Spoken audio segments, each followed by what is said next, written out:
ഹൃദയപൂർവം ഭാഗം 100. ഹായ്, എല്ലാവരും സുഖമായിട്ടിരിക്കുന്നോ? ഞാൻ സുഖമായിട്ടിരിക്കുന്നു. എല്ലാവർക്കും എൻ്റെയും എൻ്റെ കുടുംബത്തിൻ്റെയും ഹൃദയം നിറഞ്ഞ പുതുവത്സരാശംസകൾ. ഞാനിപ്പോൾ ഒരു കാര്യം പറയാൻ വേണ്ടി വന്നതാണേ. ഞാൻ നിങ്ങളോട് ഇതിനു മുമ്പ് ഒരു കാര്യം പറഞ്ഞിട്ടുണ്ടായിരുന്നു. ഞാൻ ഓരോ ദിവസം ചെയ്യുന്ന സ്റ്റോറിയുടെ വീഡിയോസ്, അതായത് ഫോട്ടോസ് എല്ലാം ചേർത്തിട്ടുള്ള ഒരു വീഡിയോ AI വെച്ചിട്ട് ക്രിയേറ്റ് ചെയ്ത് ഇൻസ്റ്റാഗ്രാമിൽ പോസ്റ്റ് ചെയ്യുന്നുണ്ടെന്ന് ഞാൻ പറഞ്ഞിരുന്നു. അപ്പോൾ എന്നോട് കുറേ പേര് വാട്സപ്പിൽ, നമ്മുടെ വാട്സപ്പ് നമ്പറിൽ പേഴ്സണലായിട്ട് എനിക്ക് മെസ്സേജ് ചെയ്തു, ഞങ്ങൾക്ക് ഇൻസ്റ്റഗ്രാം ഇല്ല, അത് യൂട്യൂബിൽ ഇടാൻ പാടില്ലെന്ന്. ഇന്നലെയും എനിക്ക് കുറച്ച് മെസ്സേജ് വന്നു, ചേച്ചി ഞങ്ങൾ ഇൻസ്റ്റഗ്രാം ഇല്ലാത്തത് കൊണ്ടാണ് അതിന് വീഡിയോ കാണാൻ ആഗ്രഹമുണ്ടെന്ന് പറഞ്ഞിട്ട്. പക്ഷേ അത് AI വെച്ചിട്ട് ക്രിയേറ്റ് ചെയ്യുന്നത് കൊണ്ട് തന്നെ നമുക്ക് യൂട്യൂബ് ചാനലിൽ ഇടാൻ പറ്റില്ല.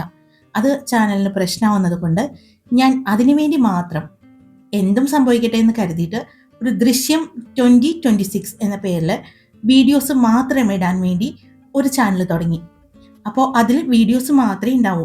എൻ്റെ സഹായത്തോടു കൂടി തന്നെ അത് വേറൊരാളായിരിക്കും ചെയ്യുന്നത്. ദേവപഞ്ചമി, ഹൃദയപൂർവം, നീയൻ ജീവനിൽ, സൂര്യചന്ദ്ര എന്ന 4 സ്റ്റോറികളാണ് ഇപ്പോൾ ഞാൻ ചെയ്തുകൊണ്ടിരിക്കുന്നത്. ദൃശ്യം 2024 വ്ളോഗിൽ ചെറിയൊരു പ്രശ്നം ഇപ്പോഴും ക്ലിയർ ചെയ്തിട്ടില്ല.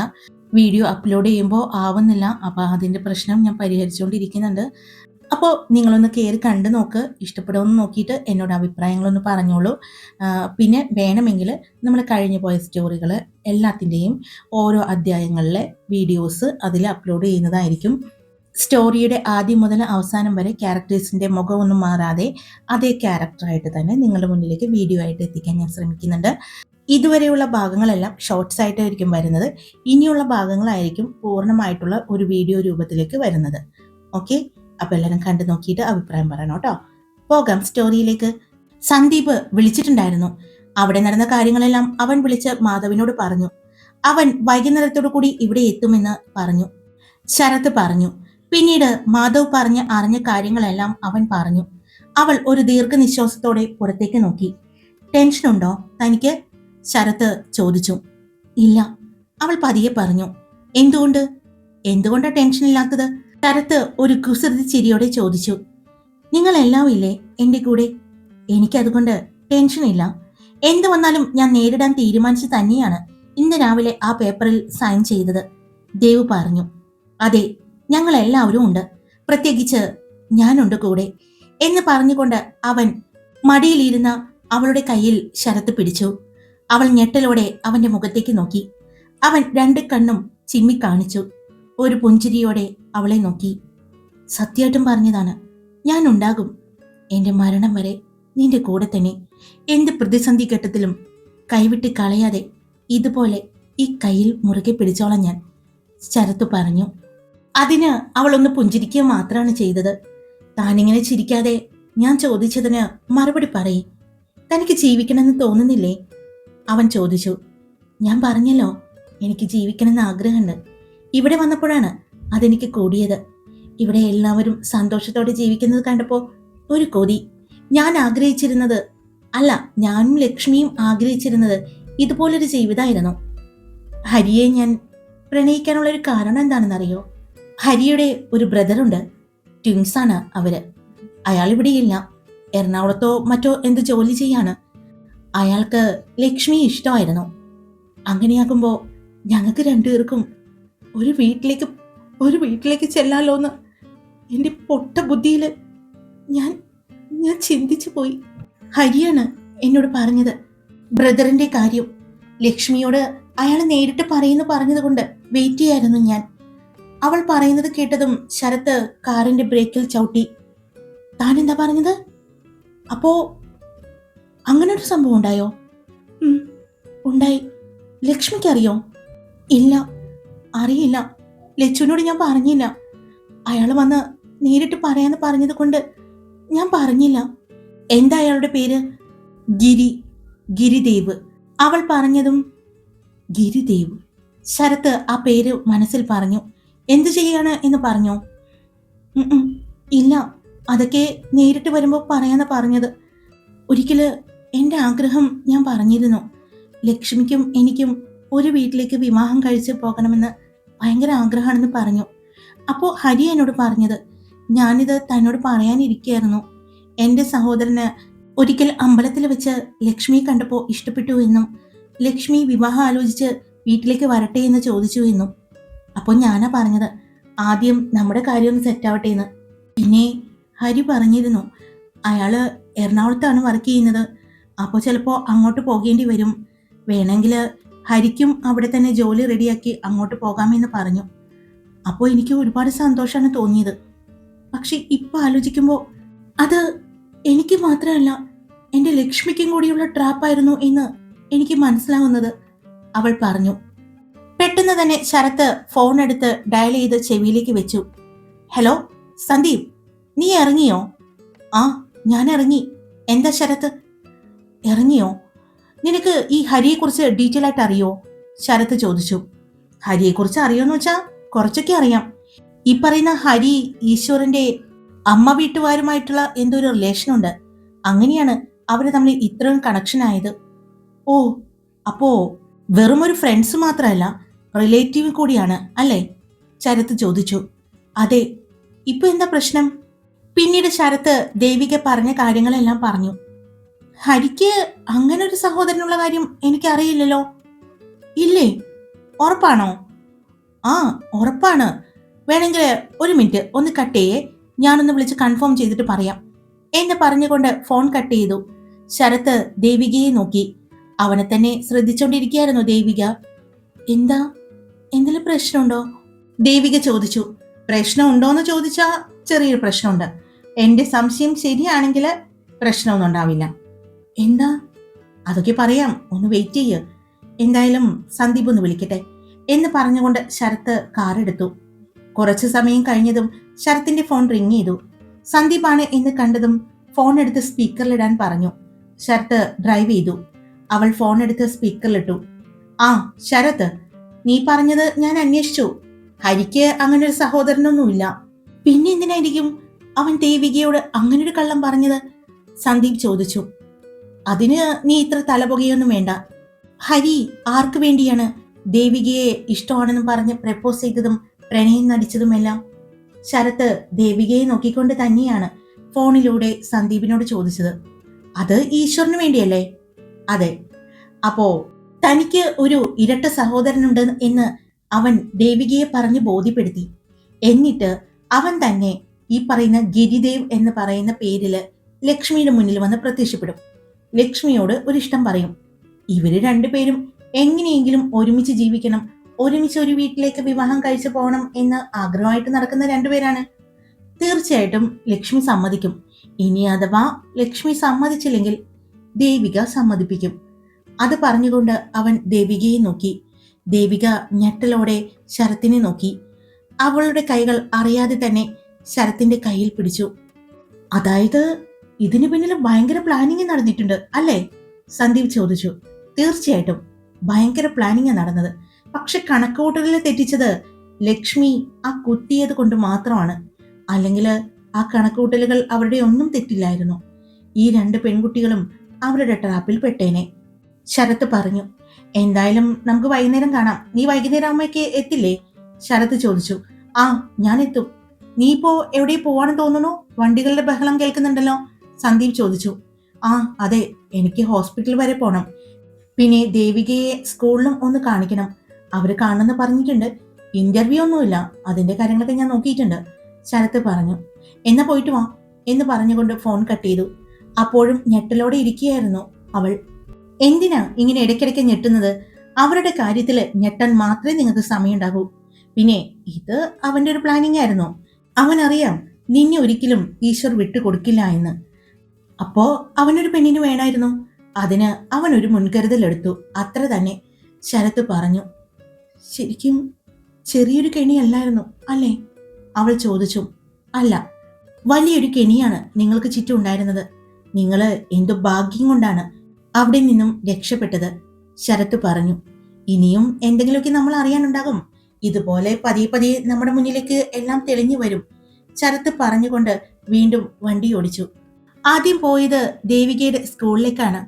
അവിടെ ചെന്ന് ആദ്യം മാനേജറെ കണ്ടു. മാനേജറുമായിട്ട് ശരത്തിന് പരിചയമുണ്ടായിരുന്നു. പിന്നെ അവന്റെ ഫ്രണ്ടിന്റെ അച്ഛന്റെ വക സ്കൂൾ ആയതുകൊണ്ട് തന്നെ വലിയ കാര്യത്തില് ചോദ്യങ്ങളൊന്നും ഉണ്ടായിരുന്നില്ല. അവിടെ നിന്നും എച്ച് കണ്ടുകൊണ്ട് അടുത്ത ആഴ്ച ജോയിൻ ചെയ്യാം എന്ന് പറഞ്ഞാണ് പോയത്. അപ്പോ ശരത്, വൈഫിനെയും കൂട്ടിയിട്ട് അടുത്ത തിങ്കളാഴ്ച വന്നോളൂ, ജോയിൻ ചെയ്യാം. എച്ച് പറഞ്ഞതും ശരത്ത് അവളെ നോക്കി. ദേവികയും ആ സമയം അവനെ നോക്കിയിരുന്നു. എന്നാ ശരി സർ, ഞങ്ങൾ ഇറങ്ങാണ്. ഞാൻ വൈഫിനെയും കൂട്ടി വരാം. ശരത്ത് ചെറിയൊരു പുഞ്ചിരിയോടെ പറഞ്ഞുകൊണ്ട് അവിടെ നിന്നും എഴുന്നേറ്റു. അവളുടെ കയ്യിൽ പിടിച്ചുകൊണ്ട് അവൻ പുറത്തേക്ക് നടന്നു. ആ സമയം അവന്റെ ചുണ്ടില് മനോഹരമായ ഒരു പുഞ്ചിരിയായിരുന്നു. എന്നാൽ അവളുടെ മനസ്സിലും അവളുടെ മുഖത്തും ഒരു കൗതുകമായിരുന്നു ഹരിയെക്കുറിച്ച് ഓർത്ത്. കാറിൽ കയറിയതും ഇനി കുറച്ചു സമയം എനിക്ക് വേണ്ടി കാത്തു നിൽക്കണം. ഒന്നവിടെ ചെന്നിട്ട് ഞാനും ഇതുപോലെ ഒന്ന് മുഖം കാണിച്ചിട്ട് വരാം. എന്റെ കൂടെ വരണം. അവിടെയും എന്റെ ഭാര്യ എല്ലാവരും കണ്ടോട്ടെ. ഞാൻ അത്യാവശ്യം കാണാൻ കൊള്ളാവുന്ന ഒരു ഡോക്ടറാണ്. അവിടെ അത്യാവശ്യം സുന്ദരികളായ നേഴ്സുമാരും ലേഡി ഡോക്ടേഴ്സൊക്കെ ഉണ്ട്. അതുകൊണ്ട് എന്നെ ഇങ്ങോട്ട് നോക്കണ്ട, ഞാൻ ഓൾറെഡി ബുക്കിംഗ് ആണ് എന്ന് അവരറിഞ്ഞോട്ടെ. അതുകൊണ്ട് എന്റെ മോള് എന്റെ കൂടെ പോര്. ശരത്ത് പറഞ്ഞതും അവളുടെ ചുണ്ടില് ഒരു പുഞ്ചിരി മിന്നി മാഞ്ഞു.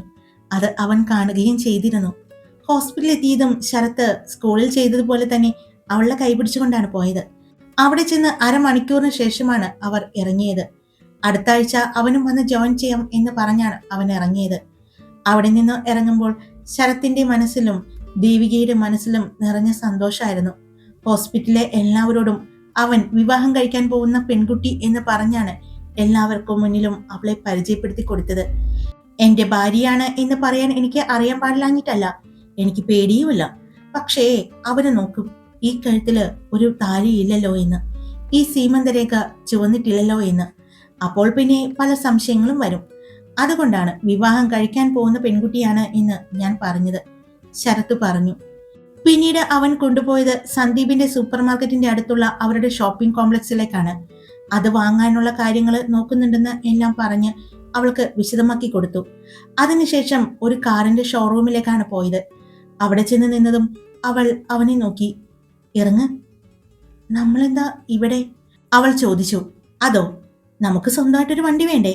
എന്നും മാധവന്റെ കാർ എടുക്കാൻ പറ്റില്ലല്ലോ. അവർക്കും എവിടെയെങ്കിലൊക്കെ പോകണ്ടേ? അവരും പുതുമോടികളാണേ. അത് മാത്രമല്ല, നമുക്ക് എന്നും സ്കൂളിലും ഹോസ്പിറ്റലിലേക്ക് വരണ്ടേ? അപ്പൊ നമുക്കൊരു കാർ വേണം. അതുകൊണ്ട് കാർ എടുക്കാൻ വന്നിരിക്കുകയാണ് ഇവിടെ. അപ്പോ എനിക്ക് തോന്നി നിന്നെയും കൊണ്ട് വരണമെന്ന്. അല്ലെങ്കിൽ നീ നമ്മുടെ വിവാഹമൊക്കെ കഴിഞ്ഞു കഴിയുമ്പോൾ ചോദിക്കില്ലേ, എടോ മനുഷ്യ, ഈ കാർ എനിക്ക് ഇഷ്ടപ്പെട്ടില്ല, താൻ എന്തുകൊണ്ടാ അന്ന് എന്റെ ഇഷ്ടപ്പെട്ട കളർ ചോദിക്കാഞ്ഞെന്ന് ചോദിച്ചാ ഞാൻ എന്ത് പറയും? കാറ് എന്നൊന്നും മാറ്റി മേടിക്കാൻ പറ്റില്ലല്ലോ. അതുകൊണ്ട് ഇപ്പോഴേ നിന്റെ ഇഷ്ടം നോക്കാന്ന് കരുതി. അവൻ പറഞ്ഞതും അവൾ അവനെ ഒന്ന് നോക്കി. എന്തിനാ ഇങ്ങനെ നോക്കുന്നത്? ഞാൻ കാര്യമില്ല പറഞ്ഞത്, ശരത്ത് പറഞ്ഞു. ഞാൻ ഞാൻ അങ്ങനെയൊന്നും പറയില്ല, അവൾ പറഞ്ഞു. എങ്ങനെ പറയില്ലാന്ന്? അത് അപ്പോഴാണ് അവൾ എന്താണ് പറഞ്ഞത് എന്ന് ഓർമ്മ വന്നത്. അവൾ പതിയെ മുഖമുയർത്തി ശരത്തിനെ നോക്കിയതും അവിടെ ഒരു കള്ളച്ചിരിയോടെ അവളെ തന്നെ നോക്കിയിരിക്കുകയാണ്. പറയ്, എങ്ങനെ പറയില്ലാന്ന്? അത് അത് പിന്നെ ഒന്നുമില്ല, നമുക്ക് പോകാം, ഇപ്പൊ തന്നെ സമയം ഒരുപാടായി, അവൾ പറഞ്ഞു. നമുക്ക് ഒരു ചായ കൂടി കുടിച്ചിട്ട് പോവാം. ഇപ്പോൾ തന്നെ സമയം 3:30 അവൻ പറഞ്ഞു. അത് പിന്നെ നമുക്കിപ്പോ പോവാണെങ്കിൽ ലക്ഷ്മിയെയും സാന്ദ്രയൊക്കെ എടുത്തിട്ട് പോവാം. അവര് സ്കൂളിന്റെ അടുത്തുണ്ടാവും. അയ്യോ വേണ്ടായേ, അങ്ങനെ ഒരു സഹായം ചെയ്യരുതെന്ന് മാധവ് വിളിച്ച് പറഞ്ഞിട്ടുണ്ട്. അവൻ വന്ന് അവന്റെ പെണ്ണിനെയും സാന്ദ്രയൊക്കെ കൊണ്ടുപോകാന്ന് പറഞ്ഞിട്ടുണ്ട്, ശരത്ത് പറഞ്ഞു. അപ്പൊ മാധവേട്ടന്റെ കാറല്ലേ ഇത്? അതിനെന്താ, അവിടെ മാധവിന്റെ അച്ഛനും ഒരു കാറുള്ള കാര്യം മോള് മറന്നുപോയോ? അവൻ ചോദിച്ചു. അപ്പോഴാണ് അവൾക്ക് അത് ഓർമ്മ വന്നത്. പിന്നീടും കുറേച്ചൊക്കെ സംസാരിക്കുന്നുണ്ടെങ്കിലും പൂർണ്ണമായിട്ടും അവള് അവനോട് അടുത്തിട്ടുണ്ടായിരുന്നില്ല. അവനും അത്രയ്ക്ക് മതിയായിരുന്നു. അവർ ഒരു ഹോട്ടലിൽ കയറി ചായയും കുടിച്ചിട്ടാണ് തിരിച്ച് വീടെത്തിയത്. വീടെത്തിയപ്പോഴേ മാധവും ലക്ഷ്മിയും എല്ലാവരും സിറ്റ് ഔട്ടിൽ തന്നെ ഇരിക്കുന്നുണ്ട്. എല്ലാവരും ചായ കുടിച്ചോണ്ടിരിക്കുകയാണ്. ആ, നിങ്ങളിപ്പോ വന്നേ ഉള്ളോ? ശരത്ത് ചോദിച്ചുകൊണ്ടാണ് സിറ്റ് ഔട്ടിലേക്ക് കയറിയത്. അതേടാ, ഇപ്പൊ വന്നേ ഉള്ളൂ. അല്ല, പോയ കാര്യങ്ങളൊക്കെ എന്തായി? എല്ലാം ഭംഗിയായി. അടുത്ത തിങ്കളാഴ്ച അധ്യാപികയായിട്ട് ദേവിക ആ സ്കൂളിൽ ജോയിൻ ചെയ്യുന്നു. ഞാൻ ഡോക്ടറായിട്ട് ഹോസ്പിറ്റലിൽ അടുത്ത തിങ്കളാഴ്ച ജോയിൻ ചെയ്യുന്നു. അത്ര തന്നെ. ആ, അപ്പൊ പിന്നെ എല്ലാ കാര്യങ്ങളും കഴിഞ്ഞല്ലോ. ഇനി എന്താ അടുത്ത പരിപാടി? അടുത്ത പരിപാടി അറിയണമെങ്കിൽ സന്ദീപ് എത്തണം. അത് കഴിഞ്ഞിട്ട് നമുക്ക് അടുത്ത പരിപാടി നോക്കാം. അല്ല മോനെ, അപ്പോ ഇനി പെട്ടെന്ന് തന്നെ നിങ്ങൾ ഡിവോഴ്സ് കിട്ടുമോ? മോള് ഒരിക്കൽ പോലും കോർട്ടിൽ പോകണ്ടേ? മാധവിന്റെ അച്ഛൻ ചോദിച്ചു. അത് കേട്ടതും ദേവിക ശരത്തിനെ ഒന്ന് നോക്കി. പോകണ്ട അമ്മാവ, ഈശ്വരനെ കുറിച്ച് വ്യക്തമായ ഒരു ധാരണ നമ്മുടെ അഡ്വക്കേറ്റ് കൊടുക്കും. അപ്പോ പിന്നെ അവനൊരു ക്രിമിനൽ ആണെന്നും അവൻ എന്തും ചെയ്യാൻ മടിയില്ലാത്ത ഒരു ബാക്ക്ഗ്രൗണ്ട് അവനുണ്ടെന്നും നമ്മൾ ബോധ്യപ്പെടുത്തി കഴിഞ്ഞാൽ നല്ല ഹൈ സെക്യൂരിറ്റി ആയിരിക്കും ദേവികയ്ക്ക് കിട്ടുന്നത്. ദേവികയ്ക്ക് കോടതിയിൽ വരാനും അവന്റെ മുന്നിൽ വന്ന് നിൽക്കാനും പേടിയുണ്ടെന്ന് നമ്മൾ ബോധ്യപ്പെടുത്തി കഴിഞ്ഞാൽ ചിലപ്പോൾ ജഡ്ജിയുമായിട്ട് ഒരു വീഡിയോ കോൺഫറൻസ് ഉണ്ടാവും. അത്ര മാത്രമേ ഉണ്ടാവൂ, വേറെ ഒന്നും ഉണ്ടാവില്ലെന്നാണ് മാഡം പറഞ്ഞത്. ഓ, അതേതായാലും നന്നായി, ഇപ്പോഴാശ്വാസമായത്. അവന്റെ മുന്നിലേക്ക് ഇനി നമ്മുടെ 2 പെൺകുട്ടികളും പോയി നിൽക്കണ്ട. ആ, അത് പറഞ്ഞപ്പോഴാ മറ്റൊരു സംഭവം ഉണ്ട് എന്ന് പറഞ്ഞ് പിന്നീട് ദേവിക പറഞ്ഞ കാര്യങ്ങൾ ശരത്ത് പറഞ്ഞത് കേട്ട ഞെട്ടലോടെ ദേവികയെ നോക്കി ലക്ഷ്മി. ലച്ചു, ഞാൻ സാരല്ല, എനിക്ക് മനസ്സിലാവും നീ എന്തിനാ അങ്ങനെ പറഞ്ഞതെന്ന്, നീ എന്തുകൊണ്ടാ അങ്ങനെ ചിന്തിച്ചത് എന്ന് ലക്ഷ്മി പറഞ്ഞുകൊണ്ട് ദേവികയുടെ കയ്യിൽ പിടിച്ചു. എന്തായാലും ഇവരുടെ ആഗ്രഹം സാധിച്ചല്ലോ. അതാ പറയുന്നത്, നമ്മൾ ഒരുപാട് ആഗ്രഹിച്ചിട്ടുണ്ടെങ്കിൽ ആ ആഗ്രഹം നമ്മുടെ അടുത്തേക്ക് വരുമെന്ന്. അല്ലേ? മിത്ര പറഞ്ഞതും പൊന്നുമോള് എന്താ ആഗ്രഹിച്ചത്? ശരത്ത് ചോദിച്ചു. എനിക്ക് വളരെ കുഞ്ഞാഗ്രഹമുള്ളൂ. എനിക്ക് നല്ല കാശുള്ള വീട്ടിലേക്ക്, എല്ലാ അംബാനിയുടെയോ അങ്ങനെ ആരുടെയെങ്കിലും വീട്ടിലേക്ക് വിവാഹം കഴിച്ച് പോണെന്ന്. അയ്യോ, ഇനി അംബാനിയുടെ വീട്ടിൽ വിവാഹം കഴിക്കാൻ പറ്റിയ ആരും ഇല്ലല്ലോ മോളെ, കുറച്ചൊന്ന് താഴ്ത്തി പിടിക്കാവോ? മനു പറഞ്ഞതും നീ പോടാ, അത്രയ്ക്കൊന്നും ഇല്ലെങ്കിലും മോഹൻലാലിന്റെയോ അങ്ങനെയാലും മതി. ആ, പ്രണവ് മോഹൻലാലിനെ ഉദ്ദേശിച്ചാണ് നീ പറഞ്ഞത്? നടക്കില്ല, ആള് വിവാഹത്തെക്കുറിച്ച് ചിന്തിക്കുന്നുണ്ടോ എന്ന് പോലും അറിയില്ല. നീ വലിയ കൊമ്പത്തൊക്കെയാണല്ലോ ആഗ്രഹിക്കുന്നത്. അതോ കുന്നോളം ആഗ്രഹിച്ചാലാ കുന്നിക്കുരുവോളം കിട്ടൂ എന്ന് പറയില്ലേ? അങ്ങനെയുള്ളത് കൊണ്ടാ ഞാൻ കുന്നോളം ആഗ്രഹിച്ചത്. കുന്നിക്കുരുവോളെങ്കിലും കിട്ടുമല്ലോ, അവൾ പറഞ്ഞു. ആ, നീ ആദ്യം ഈ SLC എക്സാം നന്നായിട്ട് പാസ്സാവാൻ നോക്ക്. അതിനെക്കുറിച്ച് നീ വലിയ കാര്യമായിട്ട് ആലോചിച്ചോ. അത് കഴിഞ്ഞിട്ട് നമുക്ക് +1, +2, ഡിഗ്രി അതിനെക്കുറിച്ചൊക്കെ ചിന്തിക്കാം. അതിനുശേഷമല്ലേ വിവാഹം.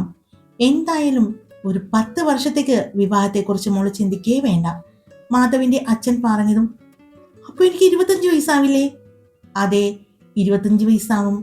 ഇവിടെ ലക്ഷ്മി മോളും ദേവിക മോളും പിന്നെ സാന്ദ്ര മോളും ഇഷാനിയും ഗംഗയും എല്ലാവരും വിവാഹം കഴിക്കാൻ പോകുന്നത് 22, 23, 24 വയസ്സിലൊക്കെയാണ്. അതുകൊണ്ട് മോളും അതൊക്കെ കണ്ട് ആഗ്രഹിച്ചാൽ മതി. അതുകൊണ്ട് വിവാഹ സ്വപ്നങ്ങൾക്ക് വിടാം. പിന്നെ ഇപ്പൊ നമ്മൾ എന്തായിരിക്കണം ചിന്തിക്കേണ്ടത്? ശരത്ത് ചോദിച്ചതും അപ്പൊ പിന്നെ ഇപ്പൊ ചിന്തിക്കാനുള്ളത് ശരത്തേട്ടന്റെയും ദേവിക ചേച്ചിയുടെയും വിവാഹം, പിന്നെ ഗംഗ ചേച്ചിയുടെയും സന്ദീപേട്ടന്റെയും വിവാഹം, പിന്നെ ഇഷാനി ചേച്ചിയുടെയും നവീൻ ചേട്ടന്റെയും വിവാഹം.